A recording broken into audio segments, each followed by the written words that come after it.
Hello, beautiful souls. Welcome to this peaceful moment. Take a deep breath, relax your mind, and allow yourself to simply be present right here and right now. Have you ever felt like someone's words or actions completely derailed your entire day?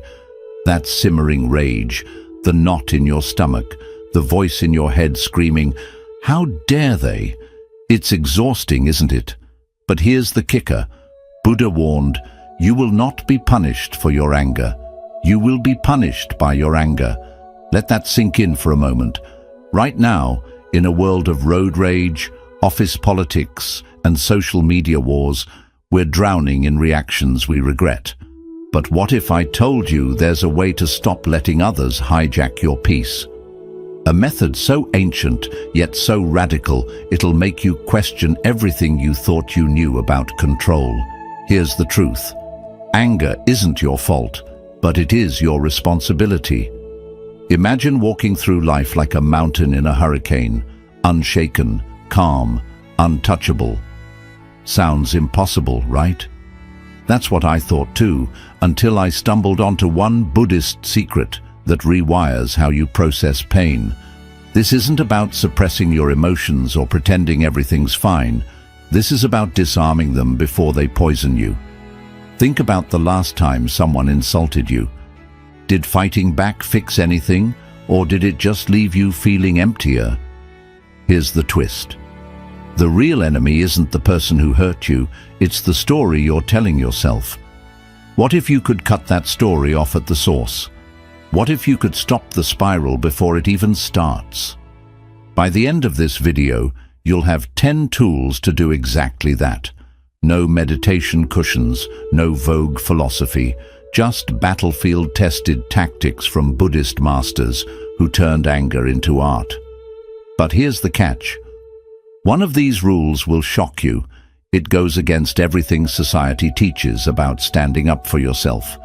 And yet, it's the key to true freedom. If you're going to take anything from this video, let it be this. Your peace is non-negotiable, period. And stick around for the bonus principle at the end. A twist so simple, it'll make you wonder why you've been complicating life all this time. Ready to stop surviving and start thriving? Let's dive in. 1. Your reactions are your choice. A man once approached the Buddha, furious and shouting insults. He expected an argument, a fight, anything to justify his rage.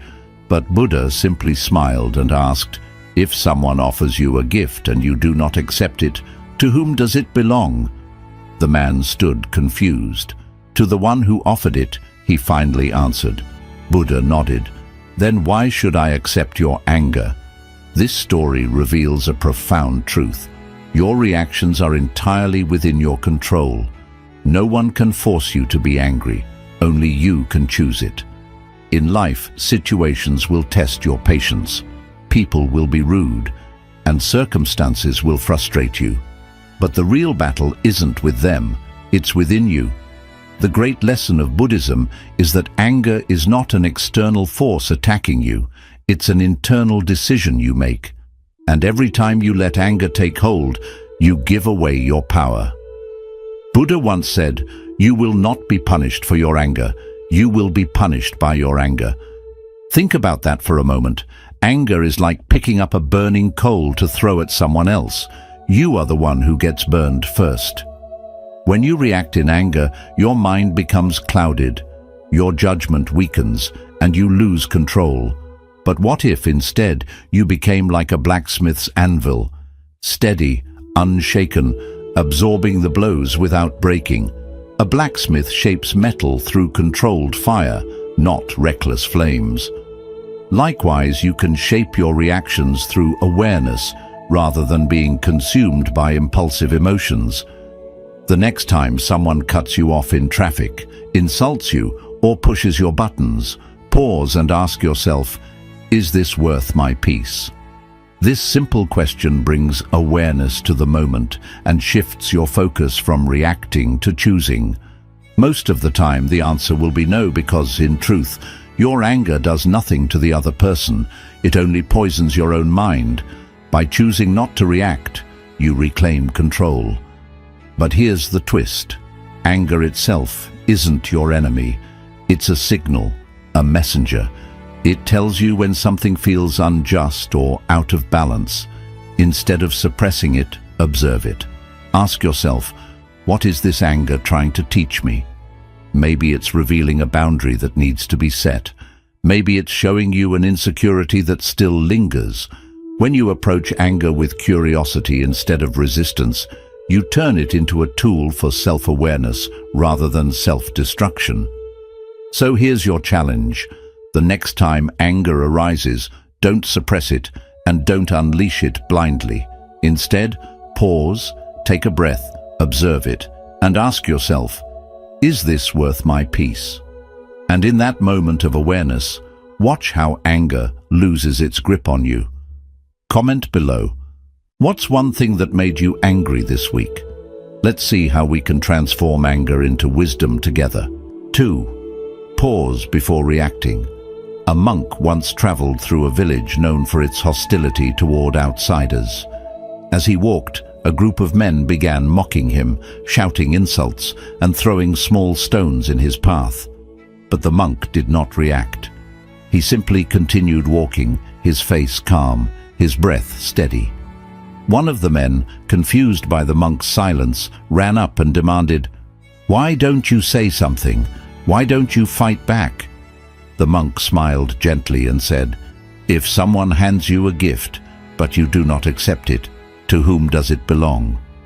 The man stared, realization dawning. The monk's silence was not weakness, it was power. In life, we often believe that reacting immediately is necessary, that if we don't respond with anger, we're somehow losing. But the truth is, reacting without thinking is what makes us weak. The difference between a master and a fool is a single moment. The pause between stimulus and response. A wise person doesn't let emotions hijack their actions. They create space. They choose. As a Buddhist master once said, respond, don't react. The gap is where freedom lies. Imagine a massive suspension bridge. It doesn't collapse under the weight of cars because of the intentional gaps built into its structure. These pauses distribute pressure, allowing the bridge to remain strong. Likewise, in your own life, the moments of pause are what keep you from breaking under pressure. The next time someone says something cruel or you receive a toxic text, resist the impulse to fire back. Instead, breathe. 5 seconds. That's all it takes. A single deep breath before reacting creates enough space to choose wisdom over emotion. But let's go deeper. Why is pausing so powerful? Because in those moments of silence, we reclaim control. The world conditions us to believe that instant reaction equals strength. That snapping back, proving a point, or winning an argument is power. But real power isn't about controlling others. It's about mastering yourself. There's a reason warriors practice stillness before battle, why great leaders speak less and listen more.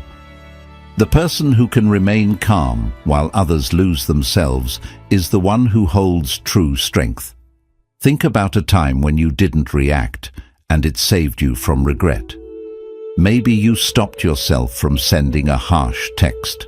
Maybe you walked away from a pointless argument. That pause didn't make you weak. It made you wise. And if you practice this daily, your life will transform. No one will have the ability to shake you because you will have trained yourself to respond with intention, not impulse. Here's your challenge. For the next 7 days, whenever anger or frustration rises, pause for 5 seconds, just 5. Let yourself breathe before reacting. Watch how this small habit changes everything. Comment below, when did not reacting save you from regret? Let's turn silence onto our greatest strength together. 3. Separate feelings from reactions. A student once asked his master, "How do I stop getting angry?" The master handed him a glass jar filled with water and said, "Shake it as hard as you can." The student obeyed, and soon the water turned into a swirling storm of chaos. The master then placed the jar on the table. Now, let it settle. Slowly, the water became still again. The master smiled. Your emotions are like this storm, but you, your true self, are the jar. The storm will pass, but only if you don't shake it further. Most people believe they are their emotions, that anger, frustration, or sadness define them. But here's the truth. Emotions are just passing weather. You are the sky. The problem isn't feeling angry. The problem is letting anger dictate your actions. A Buddhist teacher put it simply, feel the feeling, drop the story. The story is what fuels suffering. The inner monologue that says, they shouldn't have done this to me. This isn't fair. I deserve better. These thoughts keep you trapped. But when you learn to separate feelings from reactions, you reclaim your freedom. Think about a storm. It rages, it howls, but it never destroys the sky. It only passes through. Likewise, anger will come and go, but it does not own you. The key is to observe without attachment. The next time you feel anger rising, instead of acting on it, just notice it. Say to yourself, anger is here. Not I am angry, but anger is visiting me. This tiny shift changes everything. It reminds you that emotions are temporary guests, not permanent residents. A powerful way to practice this is through a simple exercise. The next time anger grips you, write it down. Every frustrating thought, every feeling, put it on paper. Then, safely burn the paper or rip it apart. This isn't about ignoring emotions, it's about releasing them. Writing externalizes the anger, giving you space to process without reacting. And when you watch it turn to ashes, you remind yourself, I am not my emotions. I am the one observing them. But here's the twist. Pain is inevitable. Suffering is optional. Pain is the moment someone betrays you, disrespects you, or frustrates you. Suffering is the endless replaying of that moment in your mind. Pain is real, but suffering is a choice. You don't have to carry every storm that passes through you. You don't have to let anger live rent-free in your heart. Instead, acknowledge it, feel it, and then let it go. Here's your challenge. The next time anger visits, don't react. Instead, write it down, observe it, and let it go. Try this for 1 week and see the difference. Comment below. What's one emotion you struggle to let go of? Let's learn to be the sky, not the storm. Together. 4. Let go of expectations. A traveler once came to a Zen master, frustrated and exhausted. I have done everything right, he said. I work hard. I treat people well. Yet life doesn't give me what I deserve. People betray me, disappoint me. It's unfair. The master listened, then pointed to a river flowing nearby. Do you see that river? It does not argue with the rocks in its path. It does not demand that they move. It simply flows around them. The traveler was silent. The master continued, suffering comes not from obstacles, but from the belief that they shouldn't be there. The fastest way to frustration is expecting life, people, and circumstances to follow the script you've written in your mind. You expect others to understand you, to treat you the way you treat them, to appreciate your efforts, and when they don't, anger rises. But here's the truth. Expectations are self-made prisons. Every should you hold on to tightens the bars. They should apologize. They should know how I feel. This shouldn't have happened to me. But the world does not operate by your rules. Letting go doesn't mean you stop caring. It means you stop clinging. As the Buddha once said, if you let go a little, you'll have a little peace. Let go a lot, and you'll have a lot. Clinging to expectations is like trying to hold water in a clenched fist. The tighter you squeeze, the more it slips through your fingers. True peace comes when you open your hand and let life flow as it is, not as you demand it to be. imagine standing in a river, trying to push the water backward. That's what it feels like to resist reality, to fight what already is. The river doesn't stop for obstacles. It doesn't argue with the rocks. It doesn't demand that they move. It flows, and so must you. The next time you catch yourself thinking, they should understand me, or this shouldn't be happening, pause. Replace it with, I release my need to control. This simple shift transforms your energy from resistance to acceptance. It doesn't mean you tolerate mistreatment, but that you no longer let it control your inner peace. But here's the twist. Letting go isn't giving up. It's gaining freedom. When you expect nothing, everything is a gift. When you stop demanding life to be a certain way, you open yourself to what is. You realize that peace was never outside of you. It was only blocked by your own attachments. The less you grip, the more you receive. Here's your challenge. For the next 7 days, every time frustration arises, ask yourself, what expectation am I holding on to right now? Then breathe and say, I release my need to control. Watch how this small practice lightens your heart. Comment below. What's one expectation you struggle to let go of? Let's learn to flow like the river together. 5. Choose peace over being right. A samurai once challenged a Zen master to a debate. The samurai was fierce, skilled in battle, and known for his sharp tongue. But the master simply sat in silence. Frustrated, the samurai demanded, defend yourself. Show me your wisdom. The master smiled and said, if someone hands you a poisoned gift and you refuse to accept it, to whom does it belong? The samurai frowned, realizing the answer. The master continued, likewise, when someone offers you conflict, you do not have to take it. Most people believe winning an argument gives them power, that proving a point makes them superior. But here's the truth. Winning an argument often means losing inner peace. You may win in words, but at what cost? Restlessness, resentment, a mind replaying the conversation over and over. Buddhism teaches that true wisdom is not in having the last word, but in knowing when words are unnecessary. The Dhammapada says, better than 1,000 hollow words is one word that brings peace. Think of bamboo swaying in the wind. It does not fight the storm, nor does it try to resist it. It bends, it flows, and because of that, it never breaks. Arguments are the same. The more rigid you are, the easier you snap. The next time someone tries to provoke you, pause. Instead of engaging, simply say, I see your point. Not because you agree, but because you value peace more than proving yourself. Watch how this single sentence dissolves tension. Watch how power shifts to you. But let's go deeper. Why do we fight to be right? Because the ego craves validation. It feeds on superiority, on being seen as the smartest, the strongest. But what the ego does not tell you is that being right often isolates you. Being right creates walls. Choosing peace builds bridges.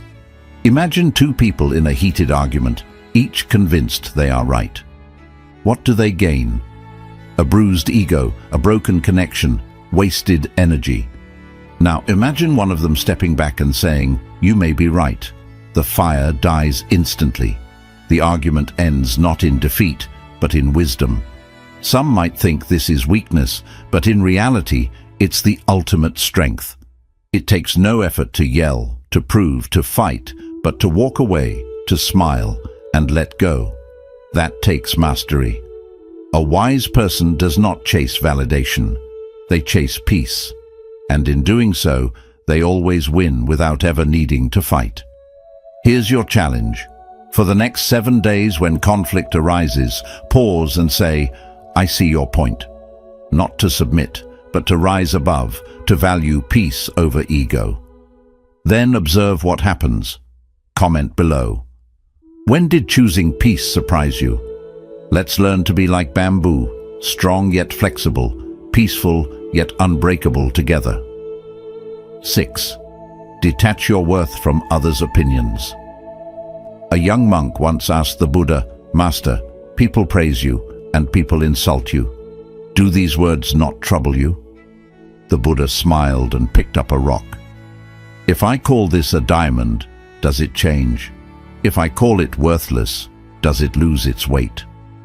The monk shook his head. The Buddha continued, "Then why should your worth change? Because of someone's words. Most people live as if their value is borrowed from others. A compliment makes them feel worthy. A criticism makes them question themselves. But here's the truth. Your worth is not a vote. It is not determined by how many people approve of you. Whether praised or insulted, you remain the same. The Dhammapada states, just as a solid rock isn't shaken by the wind, the wise aren't moved by praise or blame. Think of a diamond. Whether a jeweler admires it or a child mistakes it for glass, does its value change? Number. It remains a diamond, but most people treat themselves like paper, crumpling at every insult, folding at every rejection. Detach not from people, but from the need for validation. When you do, you become unshakable. The next time someone criticizes you, instead of reacting, pause. Ask yourself, is this a reflection of me or of them? Because people see you not as you are, but as they are. A bitter person will call you selfish. An insecure person will call you arrogant. And a wise person? They will say nothing at all because they know that you are not their mirror. This doesn't mean ignoring feedback, but choosing what to absorb. If criticism helps you grow, accept it. If it only seeks to wound, discard it. Not everyone's opinion deserves a place in your mind. The Buddha taught, if someone offers you a gift and you do not accept it, to whom does it belong? Likewise, if someone offers you an insult and you do not accept it, it remains theirs, not yours. One powerful way to train this mindset is through a simple practice. Whenever you feel hurt by someone's words, write down 3 self-affirmations. If they call you weak, remind yourself, I am resilient. If they call you unworthy, write, I define my own worth.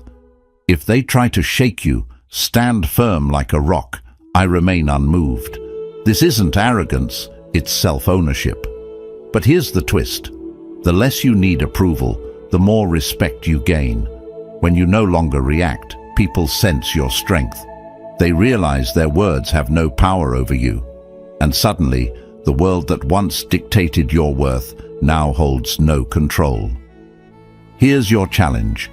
The next time you feel shaken by someone's opinion, pause and ask, is this their mirror or mine? Then, write down 3 affirmations to remind yourself of who you truly are. Comment below. What's one criticism you've learned to let go of? Let's become unshakable together. 7. Set boundaries to protect your energy. A wise man once said, you can't pour from an empty cup. Yet so many people live as if they must give endlessly time, energy, attention, until there's nothing left for themselves. They absorb negativity, tolerate disrespect, and stretch themselves thin, all in the name of being kind. But real kindness isn't self-sacrifice, it's self-respect. The Buddhist sage Shantideva said, if you don't tend to your own flame, how will you light others' lamps? Imagine a castle, a strong, peaceful kingdom inside, but surrounded by a moat. That moat isn't there to keep out friends. It's there to keep the peace. Your energy is the kingdom, your boundaries, the moat. Yet so many let invaders in, believing that saying no is selfish. But here's the truth. Boundaries don't push people away. They teach people how to treat you. Have you ever felt exhausted after a conversation? That's a sign your moat has run dry. Some people bring light, others drain it. And if you allow them to pull you into their chaos, you'll mistake their storm for your own. The next time someone makes a demand of your energy, don't react. Instead say, I'll revisit this when I'm centered. This isn't avoidance, it's self-mastery. It's understanding that you cannot control how others act, but you can control what you allow. Some will resist your boundaries. They will call you cold, selfish, or uncaring. But understand this, people who get upset when you set limits are the ones who benefited from you having none. Do not let their discomfort make you question your worth. A peaceful life is not built by pleasing everyone. It's built by protecting what matters. Think about a monk meditating in the mountains. He does not allow every passerby to disturb him, not because he lacks compassion, but because he understands that his stillness serves a greater purpose. He protects his peace so he can share it when the time is right. Likewise, when you guard your energy, you create space for what truly matters: growth, connection, purpose. Boundaries are not walls, they are bridges. They teach people how to respect you, how to value your presence, rather than take it for granted. And most importantly, they give you permission to choose peace over obligation. Here's your challenge. The next time someone drains your energy, pause. Instead of reacting, simply say, "I'll revisit this when I'm centered." Observe how it shifts the dynamic. Notice how reclaiming your space strengthens, not weakens, your relationships. Comment below. What's one boundary you wish you had set sooner? Let's build a life where peace is protected, not sacrificed together. 8. Respond with silence, not anger. A man once insulted the Buddha, hurling words like stones, trying to provoke a reaction, but the Buddha simply smiled. Frustrated, the man asked, "Why don't you respond?" The Buddha replied, "If someone offers you a gift and you do not accept it, to whom does it belong?" The man stood in silence, realizing the answer. Anger only belongs to those who carry it. Most people believe they must fight every battle, defend every insult, prove every point. But the truth is, nothing strengthens conflict like resistance. When you react with anger, you fuel the fire. But when you respond with silence, the fire stars itself. A Zen master once taught, "The great way is not difficult, just cease having opinions." It is not that you become indifferent, but that you understand this. Not every comment needs a reply. Not every insult needs defense. Think of a mirror. When someone stands before it, it reflects, but it does not absorb. You must be the same. If someone throws anger at you and you do not absorb it, where does it go? Nowhere. It dissolves. But if you engage, if you reflect back that anger, it multiplies. Silence is not weakness, it is mastery. The next time someone tries to provoke you, try this. Pause. Say nothing. Watch. Observe how their energy falters when it meets stillness. Instead of resistance, they expect a reaction. Don't give them what they want. If you are silent, their words remain with them. But if you react, you now carry their burden. The choice is always yours. A simple but powerful practice. Gust 24 hours without complaining, defending or reacting to negativity. When you feel the urge to argue, hold your breath for 3 seconds and let it pass. Observe how much power you regain simply by choosing not to engage. This isn't about suppressing emotions, but about choosing where to place your energy. Here's the twist. Silence does not make you passive. It makes you unshakable. It forces others to sit with their own energy instead of projecting it onto you. And when you become someone who is not easily provoked, you become someone who cannot be controlled. Here's your challenge. For the next 24 hours, practice this.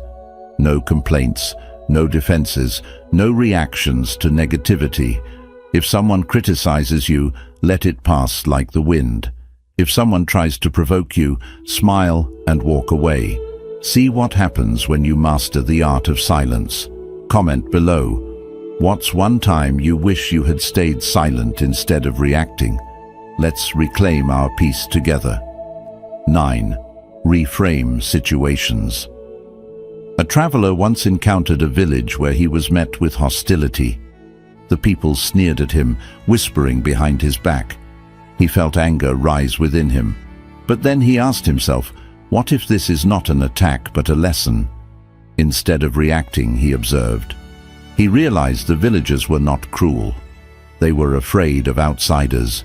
Instead of returning their hostility, he responded with kindness. And in time, their suspicion melted. This is the power of reframing. Nothing in life has meaning except the meaning you assign to it. When something happens, you have two choices. See it as an obstacle or see it as a lesson. The Buddha taught, with our thoughts, we make the world. This means every situation is a blank canvas. Your perspective is the brush. Imagine holding a camera. If you zoom in on frustration, all you'll see is negativity, but if you shift the focus, you might see an opportunity hidden within the challenge. Your boss isn't micromanaging you. They need reassurance. That difficult person in your life. They aren't here to annoy you. They are here to teach you patience. The moment you change your perspective, the weight of the world lifts. But what about real pain? What about true injustice? Reframing doesn't mean denying reality. It means choosing how you respond to it. Think of a storm in a jar. When you shake it, the water churns, creating chaos. But beneath it, the jar itself remains steady. You are the jar, not the storm. The storm will pass, but only if you don't become attached to it. Next time you feel frustration, stop and ask, what is this teaching me? Not, why is this happening to me? But how can this serve me? Suddenly, problems transform into stepping stones. A breakup becomes an invitation to self-love. Rejection becomes redirection. Failure becomes feedback. A closed door isn't a dead end. It's a detour to something better. Try this today. Pick one frustration and reframe it.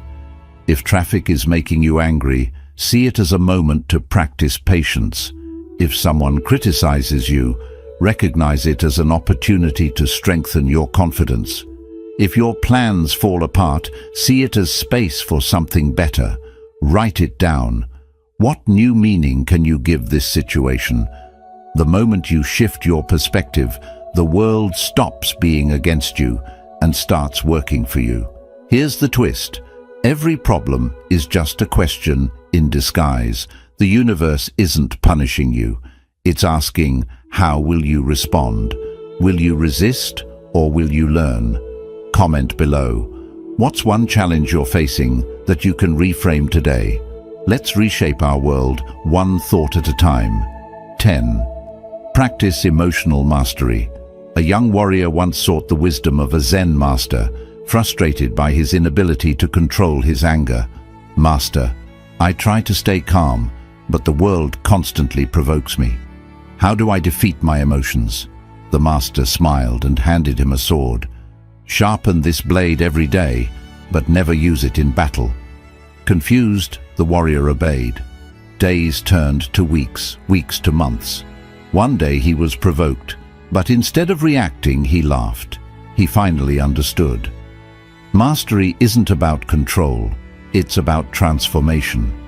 Emotional mastery is not suppression. It's not pretending you don't feel anger, sadness, or frustration. It's about understanding your emotions and choosing how to respond. Milarepa once said, happiness and suffering are your own creations. Take responsibility. This means your emotions don't control you. You control them not by force, but by awareness. Imagine a sword. It doesn't become sharp instantly. It's refined through daily practice. Your mind is the same. Every emotional challenge is an opportunity to sharpen your inner blade. But let's be honest, some emotions hit hard. A comment, a betrayal, a setback that feels personal. In those moments, your emotions will try to own you. But pause. Instead of reacting, observe. Ask yourself, what is this feeling trying to tell me? Instead of resisting, lean into it. The more you fight emotions, the more they control you. The moment you acknowledge them, their power over you weakens. One of the simplest ways to practice emotional mastery is through self-reflection. Try this. At the end of each day, write down one emotional trigger. What upset you? What caused stress? Then ask, was this reaction necessary? Could I have responded differently? With time, you'll notice patterns. Maybe certain people always trigger you. Maybe specific situations make you defensive. Awareness is the first step toward mastery. And here's the secret. Mastery isn't about perfection, it's about presence. The most powerful people in the world are not the ones who never feel anger. They are the ones who recognize anger, let it pass and remain unshaken. Think of an ocean. Waves will come, some gentle, some fierce. But the depth of the ocean remains still. You are not the wave, you are the depth beneath it. Try this challenge. For the next 7 days, practice emotional mastery. When something provokes you, pause, breathe, write it down. Then, instead of reacting, respond with intention. Comment below, what emotion do you struggle to master the most? Let's sharpen our swords one mindful moment at a time. Bonus principle. Embrace impermanence as liberation. Nothing lasts forever. Not pain, not joy, not even the struggles that seem endless. The Buddha once said, "This too shall pass." Yet we resist change. We cling to things, people, and emotions, hoping they will stay the same. But life is like a river, always flowing, never stagnant. Imagine a sand mandala, carefully crafted by monks, only to be swept away upon completion. Why? Because beauty lies in impermanence. When we embrace this truth, we stop fearing loss and start living freely. How many times have you felt trapped by a problem, convinced it would never end? Maybe it was heartbreak, financial struggles, or an argument that consumed your peace. But look back. How many of those problems still exist today? The suffering wasn't in the situation itself, but in your resistance to change. Clinging to what was or what should have been creates suffering. Letting go, though, opens the door to freedom. A storm may rage, but it will pass. A wound might hurt, but it will eventually heal. Even the deepest sorrow softens with time, but the mind often tricks us into thinking pain will last forever. When something goes wrong, we tend to think the worst. This is my life now. But take a step back. Try to see the bigger picture. A problem that feels huge today might not matter at all in a year. Ask yourself, what serious issue today could disappear in a year? The answer might surprise you. Just think about nature. Seasons shift. Tides come and go. The sun goes down, only to rise again. Nothing in life stays the same.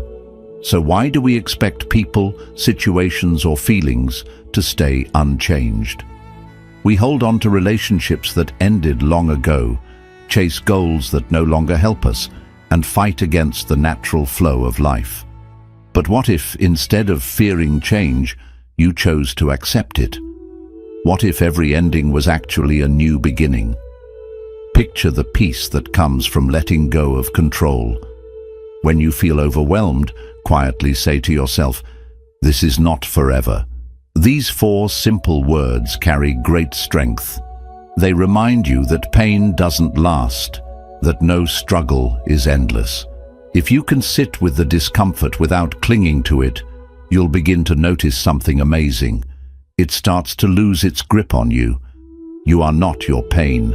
You are the awareness behind it, observing it as it comes and goes, like clouds drifting through the sky. Accepting impermanence doesn't mean giving up or not caring.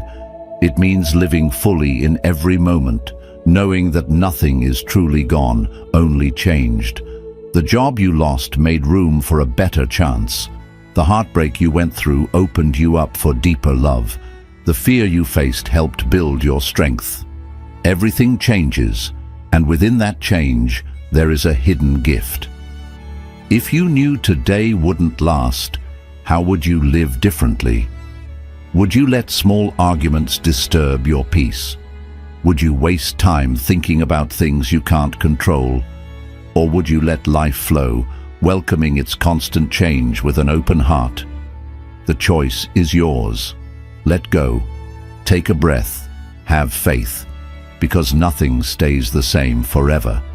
And that's a beautiful truth. Quick summary of the 10 principles. 1. Your reactions are your choice. Anger is something you choose. It's not something you must feel. Buddha teaches that we are punished by our anger, not because of it. Understand that you have the power to choose how you respond, not just react. 2. Pause before reacting. Make space between what happens and how you respond. That space holds your freedom. Breathe first, then act. 3. Don't confuse emotions with reactions. Feelings come and go. Your inner self stays calm. Watch your feelings without letting them control what you do. 4. Let go of expectations. Pain often comes from holding on to how we think things should be. Let go of control and move like water. 5. Choose peace over being right. Winning a fight can take away your inner peace. Choose harmony instead of feeding the ego. 6. Don't tie your self-worth to others' opinions. Your value has always been within you. The wise stay steady, whether praised or blamed. 7. Protect your energy by setting boundaries. Real compassion begins with caring for yourself. Say no to negativity to keep your peace. 8. Answer with silence, not anger. Silence calms the storm. Pause. Don't take in the chaos. 9. Look at things differently. Shift from, "Why is this happening to me?" to "What is this trying to teach me?" Your thoughts shape your world. 10. Train your emotions every day. Discipline strengthens your spirit. Let go of control and live in the now. The mind is powerful. What you think, you become. This simple truth sits at the heart of Buddhist wisdom. Your inner world shapes how you experience the outer world. Every moment of anger, every bit of resentment reflects your attachment to illusions. But what if, instead of fighting the storm, you became the sky, wide, calm and free? Zen teaches us, let go or be pulled along. The principles you've learned today aren't just helpful ideas. They're invitations to change how you live and see life. Picture a life where others' words no longer weigh you down, where insults vanish like drops of rain in the ocean. This power isn't magic. It already belongs to you. Here's the truth. Real strength comes from letting go. A monk who smiles at an insult isn't weak. They've learned the power of not resisting. As the Diamond Sutra tells us, all created things are like a dream, a shadow, a drop of dew. So why hold on to something that isn't real? A Zen koan asks, what is the sound of one hand clapping? It's not just a puzzle. It's an invitation to go beyond opposites. Anger and peace, pain and joy. They are just two sides of the same coin. Your task isn't to choose a side, but to let go of the coin completely. True peace rises from within. Don't look for it outside. If there's one message to remember from this video, let it be this. Your mind is the battlefield, and you are the one holding the sword. Keep sharpening it every day. And before you leave, tap the like button. Share this with someone who feels lost in the chaos, and subscribe to Buddhism Journey for more keys to lasting peace. Your journey starts now.